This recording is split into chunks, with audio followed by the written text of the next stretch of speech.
Welcome to week one lecture, Marriage and Family, an introduction. As much as we like to act here in the United States like the idea of marriage is a static concept that means the same thing to everyone, there's actually no real universality in terms of marriage. There are even cultures where there is no marriage at all. For example, the Na people of China do not marry.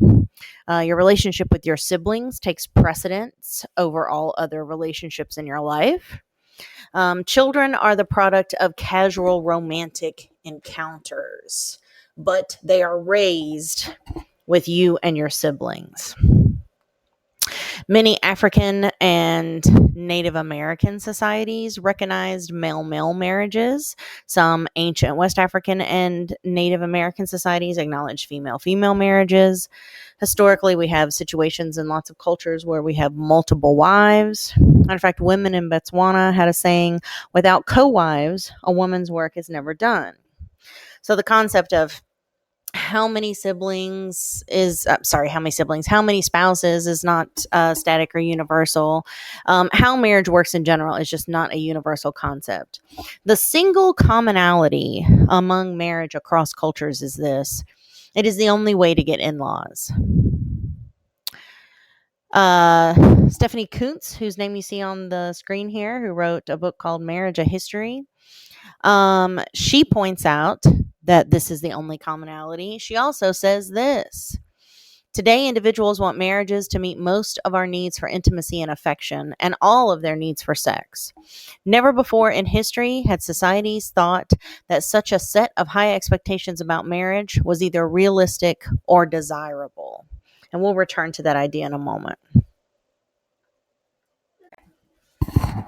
Raising a family is cited as a top value for undergraduates. Matter of fact, 73% of those surveyed cited it as an essential objective. 96% of U.S. adult women and men aged 75 and older have been married at least once. So we both like to get married and we value getting married.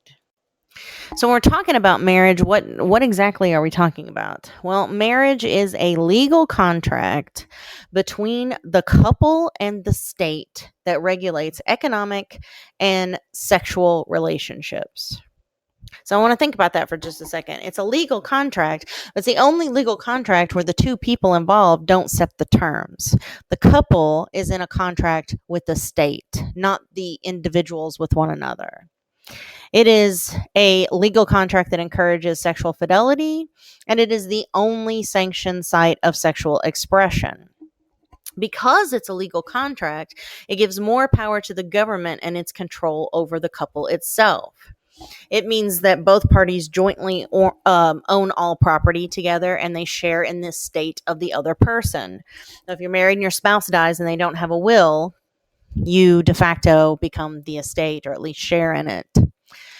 In the case of divorce, property is divided equally regardless of contribution. In some states, fidelity is still legal grounds for divorce. And it provides some economic license. Specifically, you're entitled to health insurance through your spouse and their Social Security. The government dictates who is allowed to get married and under what conditions they are allowed to get divorced. And these laws are designed specifically for spouses. They do not protect lovers or people who live in the same house but are not married. We also have something called a common law marriage, which just simply means that you've been living together in the roles of husband and wife, or spouse and spouse, for long enough that the state recognizes you as married, even though you never went and applied for a marriage license. 15 states recognize that, as well as the District of Columbia. Missouri is not one of the states that recognizes common law marriage. Marriage is at the intersection of the market, state, and family. We're talking about market. We're talking about an institutional arena where we have labor for pay, economic exchange, and wealth accumulation. In that realm, in terms of the family, would fall things like daycare, purchasing goods, things that we accumulate and consume. The state refers to the institutional arena where behavior is legally regulated, violence is controlled, and resources are redistributed. So, thinking about sites like marriage licenses, welfare. A term you're going to want to know, family wage. This refers to the amount necessary for a male earner to provide for his wife and children without them also having to work. Marriage and family, other terms you're going to want to know.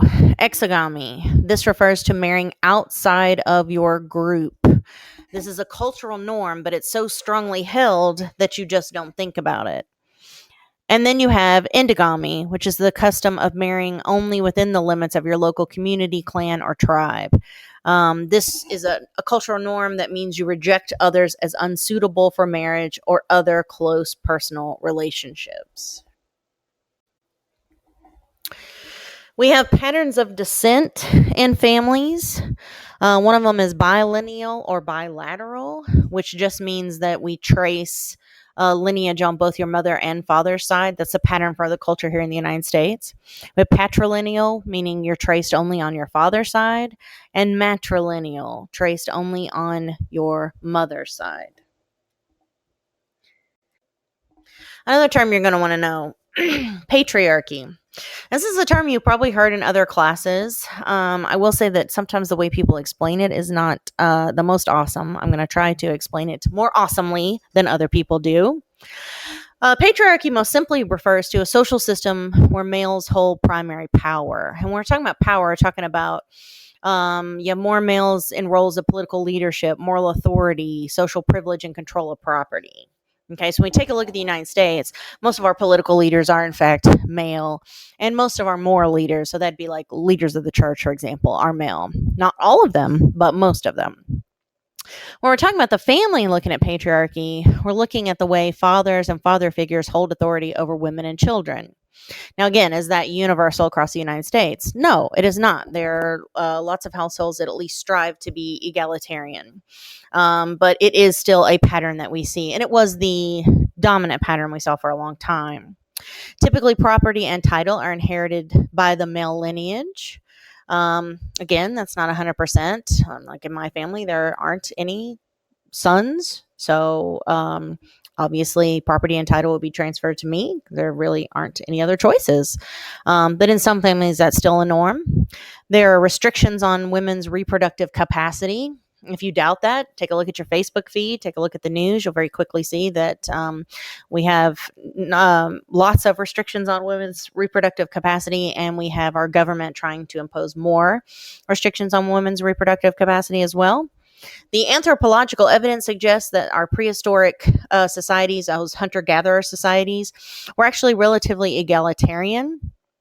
So patriarchal social structures did not develop until the advent of private property, which occurred alongside agriculture, which makes sense, right? If I am going to now need land to plant things on, then now I'm going to act as though I own the land versus when I'm a hunter-gatherer society, I'm moving from place to place, following the crops and following livestock and prey and all that sort of thing. I'm not concerned with ownership of anything. Okay. Oh, Lord. A sociologist named Sylvia Walby points out there are 6 overlapping structures that define patriarchy and take different forms. Let's take a look at those. So first would be the state. And she points out that women are unlikely to have formal power and representation. Next is the household. Women are more likely to do housework and raise children. Violence, women are more prone to being abused. And again, there are many, many male victims of domestic violence, but they are far outnumbered by female victims. Paid work, women are likely to be paid less. I think currently women make somewhere between 77 and 78 cents on the dollar, depending on what study you see. Sexuality, women's sexuality is more likely to be treated negatively. We have many, many words for the concept of slut, which is applied to women, and almost no words that have that same sort of negative stigma and connotation to describe male sexuality. And in culture, women are more represented and more misrepresented I can make words, misrepresented, there we go, in media and popular culture. And I do have a whole lecture where I talk about the ways that we are beginning to misrepresent men in media and popular culture, but the misrepresentations of women still outnumber that. Elements of marriage include an emotional relationship. We take a look at that. 93% of us cite love as our top reason to marry, which doesn't seem that unusual to us because that seems like a common sense sort of understanding, but it is a relatively new understanding of marriage. 40% of undergrads actually say that they would divorce their spouse if they were not in love with them anymore. That's a relatively new expectation. Sexual monogamy. 54% of undergrads surveyed agreed, I would divorce a spouse who had an affair. 95% of Americans report a desire for a monogamous relationship. So most of us here in the United States disapprove of infidelity across the board. Yet the lifetime incidence of sexual infidelity ranges somewhere between 20% and 37.5%. Depending on what kind of study that you look at. And of course, those studies are actually very flawed. We know that if I'm interviewing you face to face about your sexual behavior, you're going to be less likely to be honest with me than if you're reporting yourself anonymously. And most of the studies that have that range, that 20 to 37.5%, which is what the bulk of the studies have come up with, those not only do face-to-face interviews, but the interviewee spouse was actually seated near them while they're being interviewed. So we know that that number has got to be low. There are, however, some studies that report the incidence as high as 85%. So in short, we don't actually know what the incidence of infidelity is. We know it's likely higher than 37.5%. Okay, so 95% of us say we want to have a monogamous relationship. We disapprove of infidelity as a whole, no matter what the reason. Yet we still have folks who are, in fact, participating in infidelity. Legal responsibility for children. Child rearing is a responsibility of the family, not the state. In a divorce, the legal obligation of the non-custodial parent is maintained through child support and visitation. And there's an announcement or a ceremony. There, we require the presence of witnesses at a wedding to verify the couple's commitment to one another. And that's true even if you elope. There still has to be witnesses to the actual exchange. This marshals social and economic support to launch the couple into married life. There are different types of marriage. Polygamy is one you are probably familiar with, if for no other reason than the TLC show Sister Wives, which features a man named Cody who has at present 4 different wives. Polygamy just refers to the practice of having more than 2 spouses. It's an umbrella term. It occurs throughout the world, but it is an umbrella term that encompasses the following terms: polygyny, where a man has more than 1 wife; polyandry, where a woman has more than 1 husband; or pantagamy, where every man is a husband of every woman and vice versa. Now, polygyny, where one husband has 2 or more wives, like what we see in Sister Wives, that's actually illegal in the United States. But we do see some practice of it, specifically, we do see some practice of it in the United States, but specifically in Arizona, New Mexico, and Utah. We do see it in other places, but there seems to be pockets of it there in those 3 states. Prosecution of this practice is very rare because typically in that situation, there's one legal wife, and the other women who are living with that person as a wife have no legal contract with the state with this person. Okay, polyandry, again, that's 1 wife, 2 or more husbands. An example of a place that we see it is among Tibetan Buddhists. Often brothers pool their resources to be able to support a single wife. The decisions for this are economic. It provides sexual access for sons and families who are unable to afford a wife for every single brother. The wife in that picture looks pretty happy. You can make your own decisions. Polyamory is a practice. It's a very misunderstood practice. So let's be clear about what it really is. So polyamory literally means multiple loves. It's typically considered to be a lifestyle. Lovers embrace this idea of having multiple emotional and sexual partners. So it's not just we're a couple and we're going to have a threesome. Okay, that's not polyamory. Polyamory is this ongoing relationships that are typically entered into with the expectation that they're lifetime relationships and they have a very large emotional component to them. We have pockets. We have people practicing this all over the United States, but we have pockets of places where we have communities of folks doing this. So, for example, Louisa, Virginia. 25% of those folks are poly. There's an entire neighborhood in Seattle where a lot of folks who live there are poly as well. But we have individuals practicing all over the place. It's not a legally bound relationship. Now, two people in that configuration may be legally bound to one another, but the rest of those ties are just the people seeing themselves as emotionally bonded. Sometimes they rear children together, sometimes they even share housing. Sometimes they don't, but these are enduring, intimate relationships. And it's typically seen as a feminist practice because very often in the polyamory community, it is the woman who has multiple partners rather than the man. The pictures here that you see come from a television show called Polyamory, Married, and Dating. I don't think it's still on the air, but they aired several seasons of this. And the couple here on the left, sorry, not the couple, the triad, I believe is how they refer to themselves. The brown-haired lady and the man are legally married, and then the blonde-haired lady is a girlfriend to both of them. Now, sometimes you have triads where the girlfriend would be only the wife's lover, for example, but in this one, they're all three lovers together. And that bottom picture was not a legal ceremony, but a cultural ceremony, if you will, of the three of them marrying each other. And then the picture on the right, let's see, the woman in red and the man in green are married. They are polyamorous with the couple beside the woman in red, and then the woman in the striped dress, I believe, is also a lover of the lady in red as well. We estimate that about 4 to 5% of the population are currently involved in consensually non-monogamous relationships.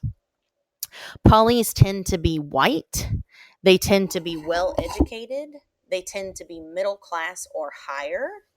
And they usually tend to be somewhere in their 30s to 50s. Again, these are tendencies. You can find folks who don't fit this at all. And like most sexual minorities, they tend to congregate in larger urban areas. Modern polyamory tends to be one or more women with multiple partners and men who are very, very feminist. Experts say this is most like the historical configurations of society. That would be the pre-farming, pre-capitalism society, so hunter-gatherers. These configurations of society when monogamy was not practiced. We know that in these pre-farming, pre-capitalist societies, monogamy was not a practice. People did couple, but they also had these polyamorous connections to others in the tribe. The thinking is that this made sense from an evolutionary standpoint because if I die and leave my partner, my tribe is going to be more invested in maintaining their survival if they have this, sort of glue holding them together, which comes through this sexual connection that they have. That's the theory. Some examples of polyamorous relationship configurations. So you can see here on the top left, green is involved with both red and blue, but red and blue are not involved with each other. And very often in that configuration, the green is a female. Not always, but very often it is. Right next to that, green is involved with red and blue are involved with each other. So this would be like that triad we just discussed. The brown-haired lady and her legal husband, and then the blonde-haired lady. The next one, green is involved with blue, but not with purple and red. Blue is involved with both green and purple, but not red. Purple is involved with red and blue. One on the bottom left there, green is involved with both blue and red, but not purple. Blue is involved with both purple and green, but not red. So people can be in these configurations, but not sexually involved with each other. But the way polyamory works is everyone... it's all on the up and up. Consent is very big. Everyone knows what is going on and everyone is aware of these other ties. meet each other, they agree on, yes, we're going to bring this person into our social circle, but not everyone's necessarily having sex with one another, but sometimes they are. A pretty infamous example of polyamory is Henry Miller and his wife June. These are not the historical characters. This is from a film, a biographical film that documented some of the relationship, I guess we could say. The film is aptly called Henry and June. But Henry Miller is a writer. He has a wife, June. He meets another writer, Anais Nin. He and Anais become sexually involved. Well, June is not there. She's somewhere else. When June comes back and discovers this, she also becomes involved with Anais Nin. So this would be like that first example we looked at. Be the second example. Green is involved with red and purple, and red and purple are involved with each other. Another type of marriage, pantagamy. This is not a very common arrangement. This is where everyone is married to everyone. It's popular in communes. It's illegal in the United States. The only example that I can give you is from Oneida, New York in 1850. I don't know of any other examples. It's just not a very common configuration, I think, for fairly obvious reasons. All right, so when we're talking about family, we have to ask ourselves, who is family? And the answer is important because who we define as family is granted access to resources. Now, when the Census Bureau defines family, they say it is a group of two or more people who are related by blood, marriage, or adoption. But if we're looking sociologically at who is family, sociologists would say it's a kinship system. I can make words. It's a kinship system of all relatives living together as a recognized social unit. It's a basic social institution. Now, there are a lot of differences between marriage and family. Excuse me, I'm not going to go over all of them here, but you can certainly pause and take a look at them. But marriage involves a formal ceremony where family does not. In marriage, ages tend to be similar. In family, you have more than one generation. Marriage ends with death or divorce, but family continues beyond the lifespan of an individual. People in our family die. We still consider them members of our family. Requires a license to have a marriage, but not to be a family or even to be a parent. Okay. And you can look at the rest of those differences yourself. We have different types of families. First is your family of origin. This is literally the family you are born into, the family that raised you. So this is your parents, your siblings. This may be the family you go home to spend holidays with. And those experiences with that family of origin impact your future relationships, your relationships of choice. Another type of family is our family of procreation. This is the family you begin by getting married and having children. 96% of us begin our own family of procreation. We have a cultural preoccupation with families of origin. You can see that in genealogy, the study of ancestry and family history.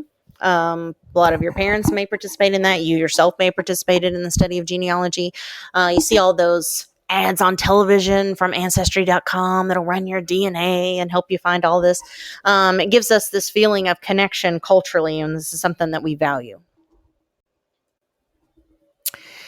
Types of families. You have your personal family. This is the people in your life that you feel related. You're not biologically related. You haven't adopted anyone legally, but you feel related to them, and you expect them to define you as family members as well. We create our own concept of related. Other types. Nuclear family. This is the individual, their spouse, and their children. Okay? Or in your family of origin, your parents, and your siblings. Single parent households, for example, are not nuclear families. We have the traditional family. So this is the two-parent nuclear family, but the husband is the breadwinner and the wife is the homemaker. And we have something we call the modern family. This is the dual earner family. Both spouses work outside the home. The postmodern family. This is a departure from the other models and includes lesbian and gay couples, for example. Vermont was the first state to recognize gay marriage. It is now legal across the United States. This could also include mothers who are single by choice, for example. The binuclear family. Members live in separate households. We see this a lot in commuter marriages. People have jobs in different cities or different states, for example. Blended family. This would include step families. These are increasing in number and they're somewhat complicated relationships. Your extended family, that refers to the nuclear family, your family of procreation, or your family of origin, okay, plus other people, extended relatives, your grandparents, your aunts, your uncles, your cousins, etc. That's your extended family. Back to that binuclear family for just 1 second. So members live in separate households, but they're still married. They're still part of the same family unit. 54% of children in this country do not live in a home with two heterosexual parents in their first marriage. So our picture of what a family is changing over time. Speaking of that change, you can take a look at this and see it very clearly. Again, I'm not going to go through this whole list because you can pause this and look at this for yourself. When we compare families in the 1950s with families in even just 2015, we can see some big changes happening. So in the 1950s, we had these strong values around marriage and families. In 2015 and today, there's a myriad of intimate relationship arrangements. In 1950s, not getting married or not having children was considered deviant. That's less so the case now. In the 1950s, we have rigid gender roles, whereas now we have more egalitarian gender roles. Homosexuality is hidden at this point. It's not so much the case now. There were very few studies on family in the 1950s. There are lots of studies on families now. All spouses live in the same house in the 1950s, but now we have what we call living apart together. That'd be that binuclear family, where again, typically caused by jobs in different cities or states. Okay. We look at age of first marriage, we can very quickly see that we are postponing marriage. The average age of first-time brides and grooms is older than any other time in U.S. history. Okay, so you can see that in the 1800s, turn of the century, average age for men was about 26, and for women it was 22. It dips down right around 1960 or so, 1950s, somewhere in there. 22 and a half for men, 20 for women. And now we are at 28.7 for men and 26.5 for women. That's the highest age in U.S. history. The oldest average age of women having their first child is also the highest in history. Almost half of millennials don't tie the knot until they're well into their 30s. So not only is this average age higher, we start looking at age cohorts, we see that millennials' average age is actually higher than the general population's average age. Oldest marrying states. And we have some states where folks are older than, say, in other parts of the country. So New York, 28.8 for women, 30.3 for men. Massachusetts follows them. Rhode Island, Connecticut, New Jersey. But the District of Columbia has the hardest time of anybody. The average age at first marriage is 29.8 for women and 30.6 for men. So that's the highest of this group. And you can also see that there's a regional component to this. All of these places are in the Northeast. We lived in Philly for a while. My kids are much younger.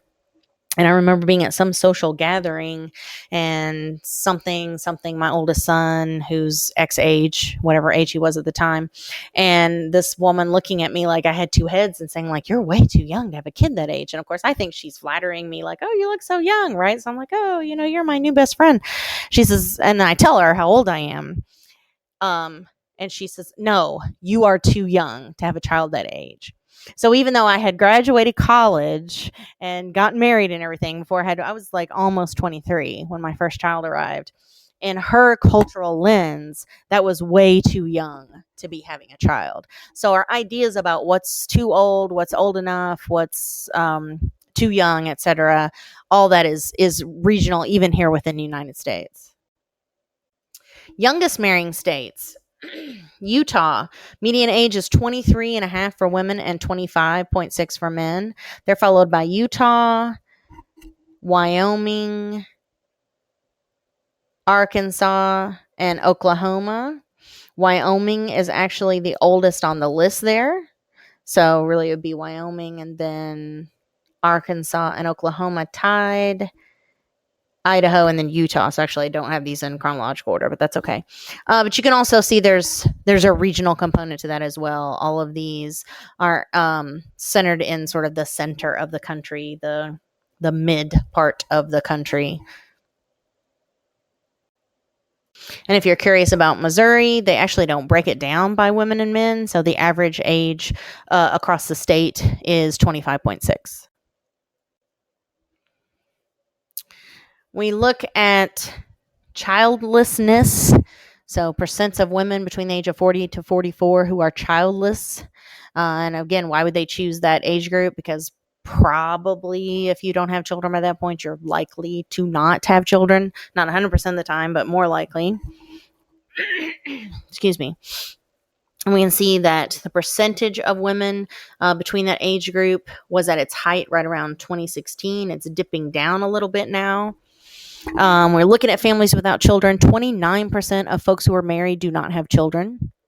The more education that I have, the less likely I am to have kids. We actually have a concept now of the child-free marriage, which is sort of a new idea. We also have some couples who are childless, and it is not by choice. Often those families turn to adoption or some sort of a fertility method to try to remedy that. Now, when we look at childlessness by education, we can see a pattern as well. For the highly educated, there's a dramatic decline in childlessness. Okay. So when we look at the percent of women ages 40 to 44 who are childless, we look at 1994 versus today, we can see, excuse me, those numbers are highest today among those who have master's degrees. But in 1994, they were highest among those who had a terminal degree, like a PhD or an MD. So that tells us the trends are changing, but there's also this correlation between education and whether or not I'm going to choose to have a child. Because even though those percentages have dropped at the PhD level, they're still higher than, say, someone who's got a high school diploma, for example. If I have less education, I'm more likely to have a bigger family. This is, again, percentage of mothers ages 40 to 44. You look at so it's education and number of children. So dark green is 1 child, lighter green is 2 children, pale green is 3, and that gold mustardy color is 4+ children. And we can very quickly take a look and see that if I have less than a high school diploma, a larger percentage of those folks have 4 children or even 3 children. Even just having a high school diploma cuts those numbers dramatically. Bachelor's degree cuts them some more. And if I have a postgraduate degree, I'm more likely to have 2 children or perhaps even 1 child. Looking at size of family from 1976 to 2014, which is the timing of this particular sample of data, we look at childless couples. The percentage is much higher in 2014 than in 1976. Those with 1 child, also much higher. 2 children, much higher. 3 children households, we've seen a big dip there. And in 4 children households, there's the sharpest decline of any. So people are having fewer children per household just in general. There's also a racial or ethnic component to this as well. Among Hispanics, big families are more of a norm. Can very quickly see this again. Same color coding, dark green, lighter green, pale, mustard color. And you can see that among Hispanics, bigger families, a much larger percentage of those folks have larger families than Black families. It's very stark difference between white families, Asian families. But across all racial and ethnic groups, there has been a decline in terms of large families.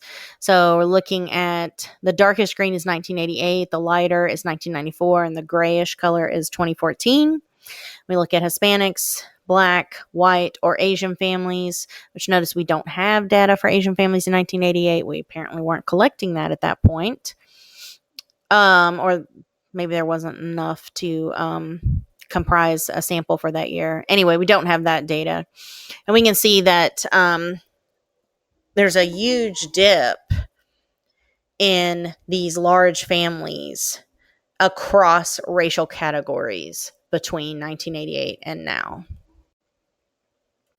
I'm going to apologize for my slides. I've noticed that a bunch of the words are like cut off or wrapped. They aren't that way when I upload them into this site to be able to do this presentation, but for some reason uploading them creates these weird things, and I apologize for that. So some trends in U.S. families. Cohabitation. That is about 10 times more common now than it was 30 years ago. About 40% of folks will be in a cohabitating family at some point. There's a disparity in commitment between folks who cohabit before marriage. They're much more likely to divorce than those who don't. There are some theories about why that's the case. We'll talk more about that when we get to the unit that we're going to do on cohabitation. So you can just kind of be thinking about that between now and then. When you look at the rights and privileges of marriage, you can very quickly see why some people opt to do that. So if I'm married, I have a right to my spouse's inheritance. I'm typically the preferred, executor of my spouse's estate. I have privileged access to reproductive technologies. I get a preference if I'm trying to adopt. If my spouse is in a hospital or a nursing home or prison, I'm given access to them automatically versus not having that automatically if I'm not. Coverage under health insurance, access to their veterans benefits, tax privileges. I have the right to bring a lawsuit for wrongful death. I can file a lawsuit for loss of consortium. That basically means like loss of affection, loss of sex. We have had some instances, and there are states that still have this law in the books, that you can sue someone for interfering for that. So if they were to sustain some sort of injury or accident or something like that, you could sue on that basis. We've even had an instance of a woman suing her husband's mistress for that as well. Spousal benefits are going to be guaranteed to me. Also, if I get divorced, there's going to be obligation around child support, property division, etc. You don't have any of those rights or protections if you're just cohabiting. Our bottom line here, marriage and family are ever evolving institutions. They are neither static nor universal. They're dynamic institutions that are changing all the time. The patterns, the way we look at them, the way we regard them, those things are changing all the time. And at present, that particular relationship is more taxed than ever before in our history.